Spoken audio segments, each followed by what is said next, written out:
বন্ধুরা, ভূগোল ও পরিবেশ চ্যানেলে তোমাদের স্বাগত। আজকের ভিডিওটি থেকে আমরা জানব ডট ম্যাপ বা ডট ডায়াগ্রাম। এর আগের ভিডিওতে আমরা অম্বরোথার্মিক ডায়াগ্রাম, পাই ডায়াগ্রাম, ফ্লো ডায়াগ্রাম বা ফ্লো চার্ট বা বার গ্রাফগুলো মানে সিম্পল, কম্পাউন্ড এবং কম্পোজিট অর্থাৎ সরল, যৌগিক এবং মিশ্র বার গ্রাফ সম্বন্ধে বা মিশ্র স্তম্ভচিত্র সম্বন্ধে আমরা জেনেছিলাম। আজকের ভিডিওটি থেকে আমরা শিখব ডট ডায়াগ্রাম বা বিন্দু মানচিত্র কিভাবে করতে হয়। সবার প্রথমে আমাদের সংজ্ঞাটা জেনে নেওয়া দরকার। যখন কোনো বিন্দু বা ডট নির্দিষ্ট স্কেলের সাহায্যে অঙ্কন করে চিত্রায়িত করা হয় তখন তাকে বিন্দু মানচিত্র বলা হয়। মানে এমন কোনো চিত্র যেটা স্তম্ভ যেরকমভাবে আমরা করেছিলাম ওরকম স্তম্ভের বদলে যদি বিন্দু দিয়ে বোঝানো হয় তখন তাকে বলা হয় বিন্দু মানচিত্র। এর কতগুলো বৈশিষ্ট্য আছে। এক, বিন্দুগুলির আকৃতি সমান হয় তবে অসমভাবে বণ্টিত থাকে। দুই, বিন্দুগুলির নির্দিষ্ট মান থাকে। তিন, নির্দিষ্ট প্রশাসনিক এলাকার মধ্যে বণ্টিত থাকে। এবং চার, সাধারণত গ্রামীণ জনসংখ্যা বন্টনের ক্ষেত্রে এটি ব্যবহৃত হয়। তাহলে শহুরে জনসংখ্যার ক্ষেত্রে এটি সাধারণত ব্যবহৃত হয় না, সাধারণত গ্রামীণের ক্ষেত্রেই ব্যবহৃত হয়। তো পরীক্ষাতে এটা তোমাদের জন্য 10 নাম্বার বা 5 নাম্বার ধার্য থাকতে পারে। তো সেক্ষেত্রে আমাদের একটা এরকম ডেটা প্রোভাইড করে দেওয়া হবে এবং তার জন্য নির্দিষ্ট ম্যাপ দিয়ে দেওয়া হবে। ডেটার একটা হেডিং দিয়ে দেবে তোমরা বিন্দু মানচিত্রের জন্য সারণী। এখানে পশ্চিমবঙ্গ রাজ্যের কতগুলি জেলার ডেটা দেওয়া হয়েছে, গ্রামীণ জনসংখ্যা। এটা অবশ্যই সোর্স দেখো, নিচে ডান দিকে কোণে দেখতে পাবে সোর্স হচ্ছে সেন্সাস 2001 ওয়েস্ট বেঙ্গল এবং বিভিন্ন জেলার গ্রামীণ জনসংখ্যা দেওয়া হয়েছে। তো এখানে আমরা এই যে স্কেল ধরেছি একটি বিন্দু রিপ্রেজেন্টে 3 লক্ষ জনসংখ্যা কিভাবে ধরেছি সবার আগে এটা জেনে নেওয়া দরকার। কি করবে, একদম সহজভাবে শেখাচ্ছি, একটু ভালো করে বুঝবে। তোমাদের জন্য একটা কমন সূত্র বলে দিচ্ছি আর কি। ম্যাক্সিমাম যে ভ্যালুটা আছে, দেখো মেদিনীপুর জেলায় ম্যাক্সিমাম ভ্যালু আছে 81,25,197। এটাকে প্রুভ করবে 8125,197 ডিভাইডেড বাই এই ম্যাক্সিমাম ভ্যালুটাকে 30টা ডট দিয়ে দেখাবে এই রকম একটা ভেবে নেবে মনে মনে। মানে 30 ডিভাইডেড বাই 30, মানে যে ম্যাক্সিমাম ভ্যালু আছে সেই ম্যাক্সিমাম ভ্যালুকে 30টা ডট দিয়ে আমি দেখাবো। সর্বদা ম্যাক্সিমাম ভ্যালু যত থাকবে তাকে 30 দিয়ে ভাগ করবে। ভাগ করলে দেখবে একটা ভ্যালু বেরোচ্ছে 2,70,839.9। তো এই 2,70,000 কথাটার মানে হচ্ছে এরকমই যে এটাকে রাউন্ড আপে ধরলে 3 লক্ষ হয়। সর্বদা রাউন্ড আপে ধরে নেবে। আমি তোমাদের এর আগের ভিডিওতেও বলেছি, হয় 5, নয় 10, 15, 20, 25, 30 এইরকমভাবে রাউন্ড আপে ধরবে। তো এখানে 2,70,000 আছে, তো এটাকে আমি রাউন্ড আপে 3 লক্ষ ধরে নেব। এবারে কি করব, প্রতিটা ভ্যালুকে 3 লক্ষ দিয়ে ভাগ করব। এইরকমভাবেই 3 লক্ষটা পেয়েছি। একটা এক্সাম্পল দেখিয়েছি এখানে, দেখো অনেকটাই করা আছে। এক্সাম্পল ফর দার্জিলিং, বিন্দুর সংখ্যা মোট জনসংখ্যা ইন্টু 1 একক বাই নির্দেশিত স্কেল। এখানে 3 লক্ষ কথাটা পুট করে দেবো। 3-এর পরে 5টা শূন্য ইকুয়াল টু করলে কত হয় ক্যালকুলেটারে করে নেব। ক্যালকুলেটারে করতে গেলে আমাদের 1085023 ডিভাইডেড বাই 3 লক্ষ কত বেরোচ্ছে 3.61। মানে 3.61 তো ডট হয় না, দশমিকের পরে 5 বা 5-এর বেশি থাকলে সেটা আগের ঘরের সাথে 1 যোগ হয়ে যায়। সেই জন্য আমি এখানে শুধু লিখব 4। 3.6 মানে 4, এইরকমভাবে লিখব, 4 শুধু লিখব। তাহলে আমরা এইখানে যেটা করেছি, এখানে 4টি বিন্দু লিখে দিলাম, একটা এক্সাম্পল হয়ে গেল। এবারে এখানে লিখতে হবে যে এই পদ্ধতি অবলম্বন করেই বিন্দুর সংখ্যা সারণীতে লিপিবদ্ধ করা হলো। তাহলে এই সূত্র অবলম্বন করেই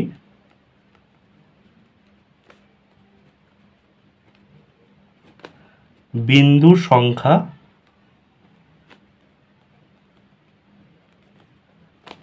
সারণীতে লিপিবদ্ধ করা হলো।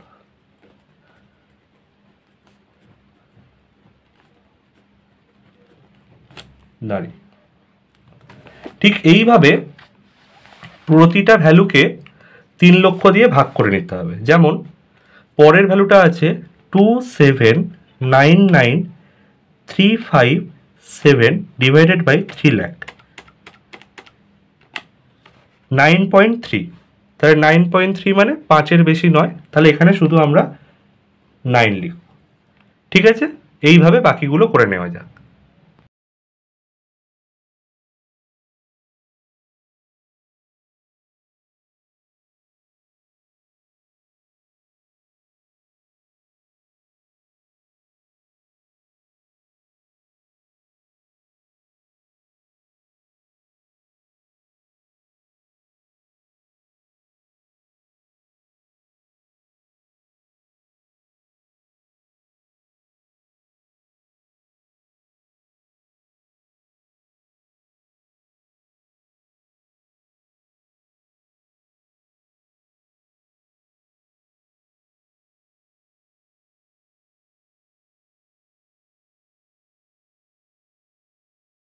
দেখো আমাদের সমস্ত ডটগুলি ক্যালকুলেট করা হয়ে গেছে। এবারে আমাদের এইরকম একটি ম্যাপ প্রোভাইড করা হয়েছে, যেখানে পশ্চিমবঙ্গের ম্যাপ দেওয়া হয়েছে, ভারতকে লোকেশন করে দেখিয়েছি, স্কেল আছে, নর্থ লাইন আছে এবং পশ্চিমবঙ্গেরও স্কেল আছে। তোমাদের এরকম পশ্চিমবঙ্গের একটা ম্যাপ প্রোভাইড করে দেওয়া হবে। হয়তো এখানে জেলার নামগুলো লেখাও থাকতে পারে, আবার নাও থাকতে পারে। যদি না থাকে মুখস্থ করে রাখবে, আর যদি থাকে তাহলে তো মুখস্থ করার দরকার নেই। এখানে যেরকম দার্জিলিং আছে ঠিক সেরকমই এখানেও দার্জিলিং বলে লেখা থাকবে, সেই অনুপাতে তোমরা করে নেবে। তো এখানে আমাদের এই মাইক্রোটিপ পেনের দরকার লাল কালি। আমরা পপুলেশন বা জনসংখ্যা সাধারণত লাল কালি দ্বারা দেখিয়ে থাকি। তো দার্জিলিংয়ে দেখো মোট 4টি ডট আছে। কিছুই না, দার্জিলিংয়ের এলাকাটাতে তোমরা 4টি ডট একটু ফাঁকা ফাঁকা করে সুন্দর করে দিয়ে দেবে। যেরকম দেবে জাস্ট পেনটা 90 ডিগ্রির মতো এরকম করবে, করে ডটটা 1 2 3 4 ব্যাস হয়ে গেল 4টি ডট। তারপরে দেখো জলপাইগুড়ি আছে, সেখানে 9টি ডট আছে, এটা হচ্ছে জলপাইগুড়ি। তো এইখানে ফাঁকা ফাঁকা করে 9টি ডট দিয়ে দেবে। 1 2 3 4 5 6 7 8 9, 9টি ডট দিয়ে দিলাম। এই রকমভাবে প্রতিটা ডট আমাদের করে নিতে হবে।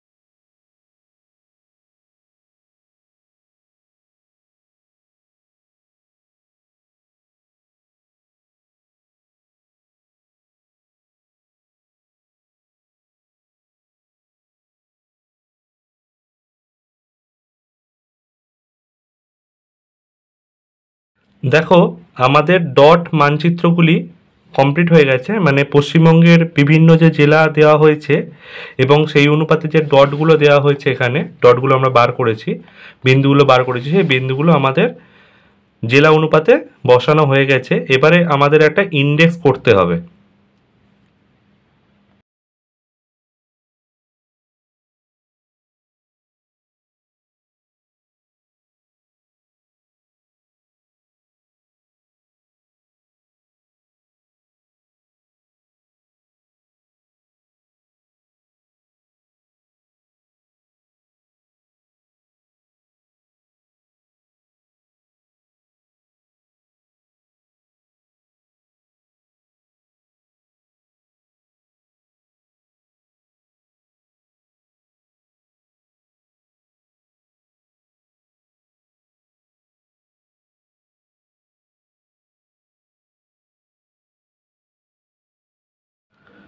বন্ধুরা দেখো আমরা একটা ইন্ডেক্স করেছি, যেখানে একটি বাক্স করে একটি বিন্দু দিয়েছি এবং লিখেছি বিন্দু।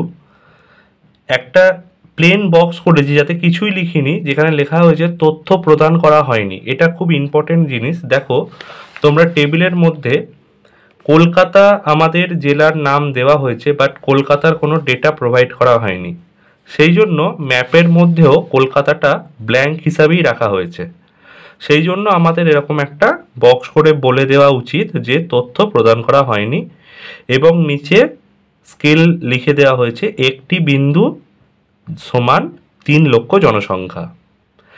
এই পশ্চিমবঙ্গের আউটার লাইন হিসাবে যে রাজ্য বা দেশগুলি আছে তার নাম এখানে দেওয়া হয়েছে, যেমন সিকিম, ভুটান, নেপাল, বাংলাদেশ, বিহার, ঝাড়খণ্ড, উড়িষ্যা ও বঙ্গোপসাগর। এছাড়াও আমাদের একটা মানচিত্রের হেডিং দেওয়া হয়েছে বিন্দু মানচিত্র, যেখানে বলা হয়েছে পশ্চিমবঙ্গের গ্রামীণ জনসংখ্যা 2001। এই রকমভাবে আমাদের মানচিত্রটি তৈরি করতে হবে। আমি পুরো মানচিত্রটি প্রথম থেকে টেবিল থেকে শুরু করে সব কিছু একবার ভালোভাবে দেখিয়ে দিয়েছি। এই রকমভাবে আমাদের টেবিল করতে হবে, যেখানে আমাদের এই রকমভাবে একটা এক্সাম্পল দিতে হবে, আমাদের একটা মানচিত্র প্রোভাইড করে দেওয়া হবে ঠিক এই রকম, যার একটা নির্দিষ্ট হেডিং থাকবে। যদি পশ্চিমবঙ্গ থাকে তার আউটার লাইন, বা যদি অন্য কোনো ডিস্ট্রিক্ট থাকে তাহলে তার আউটার লাইনে কী কী রাজ্যগুলো আছে, কী কী জেলাগুলো আছে, সেগুলো একটু মেনশান করে দিলে ভালো হয়। না দিলেও কোনো অসুবিধা নেই। এবং একটা ইন্ডেক্স করতে হবে, যেখানে এই রকমভাবে যদি কোনো তথ্য প্রদান না করা হয়ে থাকে তাহলে এরকমভাবে একটা বক্স করে লিখে দিতে হবে। এই রকমভাবে তোমরা করে ফেলবে। এবারে আমি একটা নতুন জিনিস শেখাচ্ছি, সেটা হচ্ছে ট্রেসিং পেপারের ব্যবহার। কী রকম? আমরা একটা ট্রেসিং পেপার নেব, সেই ট্রেসিং পেপারে আমরা এখানে নামগুলো লিখিনি, দেখো এই নামগুলো আমাদের লিখে দিতে হবে, যে কোনটা দার্জিলিং, কোনটা জলপাইগুড়ি, কোনটা কোচবিহার, কোনটা উত্তর দিনাজপুর, কোনটা দক্ষিণ দিনাজপুর, এইরকমভাবে লিখে দিতে হবে। তো তার জন্য আমাদের ট্রেসিং পেপার প্রোভাইড করা হতে পারে, যদি দেয় তো আমরা তার উপরে লিখবো, যদি না দেয় তাহলে আমরা এর ওপরেই লিখে দেবো, অথবা এখানে 1 নম্বর দেব, পাশে এখানে 1 নম্বর দিয়ে দার্জিলিং বলে লিখে দেবো, এখানে 2 নম্বর দেব, পাশে 2 নম্বর দিয়ে আমরা এখানে জলপাইগুড়ি বলে লিখে দেবো, নাহলে এর ওপর দিয়ে লিখে দেবো। তাহলে ট্রেসিং পেপারের ব্যবহারটা যদি করতে হয় তাহলে কিভাবে করতে হবে সেটা দেখে নেওয়া যাক। দেখো বন্ধুরা, এটা হচ্ছে ট্রেসিং পেপার। এটা এমন একটা পেপার যেটা প্রেস করলে সব কিছুই তোমরা দেখতে পাবে। এবার এর ওপরে আমাদের নামগুলো লিখতে হবে। তো সবার প্রথমে যেমন এটা দার্জিলিং, আমরা এখানে দার্জিলিং কথাটা লিখে দেব। তার আগে আমাদের এই পেপারটা একটু আঠা দিয়ে আটকে নেওয়া যাক। দেখো বন্ধুরা, আমরা ট্রেসিং পেপারটা আঠা দিয়ে আটকে দিয়েছি। আটকে দেওয়ার পরে ওপর থেকে প্রেস করলে দেখা যায়। তো এটার নাম হচ্ছে দার্জিলিং, আমরা লিখব দার্জিলিং, জলপাইগুড়ি,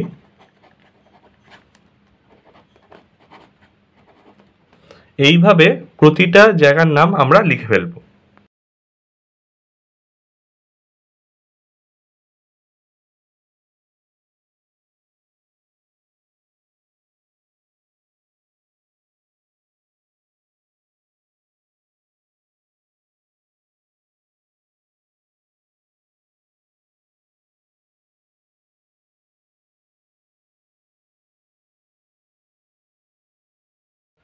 দেখো আমাদের বিভিন্ন জেলার নামগুলো লেখা হয়ে গেছে, দার্জিলিং, জলপাইগুড়ি, কোচবিহার, উত্তর দিনাজপুর, দক্ষিণ দিনাজপুর, মালদহ, মুর্শিদাবাদ, বীরভূম, বর্ধমান, নদিয়া, হুগলি, উত্তর চব্বিশ পরগনা, কলকাতা, দক্ষিণ চব্বিশ পরগনা, মেদিনীপুর, পূর্ব ও পশ্চিম, বাঁকুড়া, পুরুলিয়া।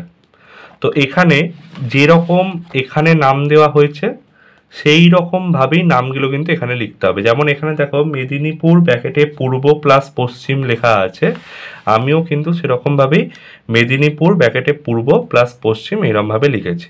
তাহলে আমাদের আঁকাটা এখানেই সম্পন্ন হলো। সম্পূর্ণরূপে আঁকাটা কমপ্লিট হয়ে যাওয়ার পরে আমাদের একটা চিত্রের ব্যাখ্যা লিখতে হবে, যেটাকে ইন্টারপ্রিটেশন বলা হয়। সেটা অবশ্যই অবশ্যই লেখা উচিত। প্রতিটা চিত্র আঁকার পরে এই চিত্রের ব্যাখ্যা অবশ্যই লেখা উচিত।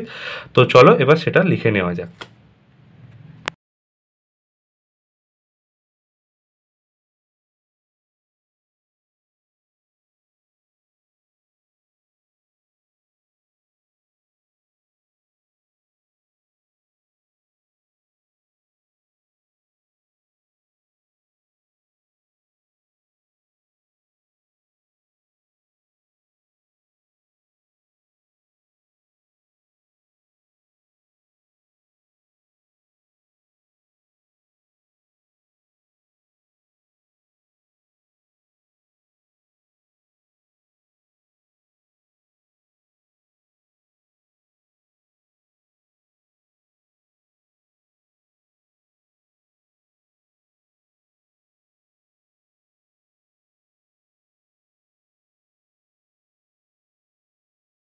প্রদত্ত পশ্চিমবঙ্গের জেলাভিত্তিক মানচিত্রে 2001 সালের গ্রামীণ জনসংখ্যার বন্টন দেখানো হয়েছে।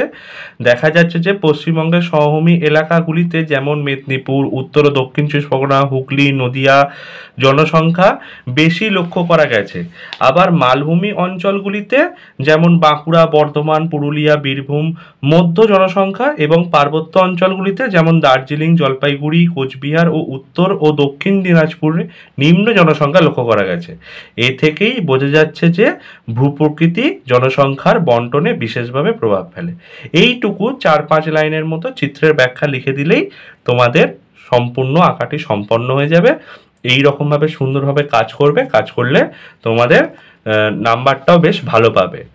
এইখানে এই ভিডিওটি শেষ করলাম। পরবর্তী ভিডিওতে আমরা স্ফিয়ার ডায়াগ্রাম অর্থাৎ ডট ম্যাপ এবং স্ফিয়ার ম্যাপ যা অর্থাৎ বা স্ফিয়ার ডায়াগ্রাম এই আঁকাটা শিখব। তার জন্য তোমাদের একটু ওয়েট করতে হবে। এই ভিডিওটা ভালো লেগে থাকলে অবশ্যই শেয়ার, সাবস্ক্রাইব করবে, লাইক করবে, বন্ধুদের সাথে শেয়ার করবে যাতে তাদের কোনো সমস্যা না হয়। যদি কোনো সমস্যা হয় তোমরা আমাকে কমেন্ট বক্সে কমেন্ট করতে পারো। আজকের মতো এখানেই। Thank you.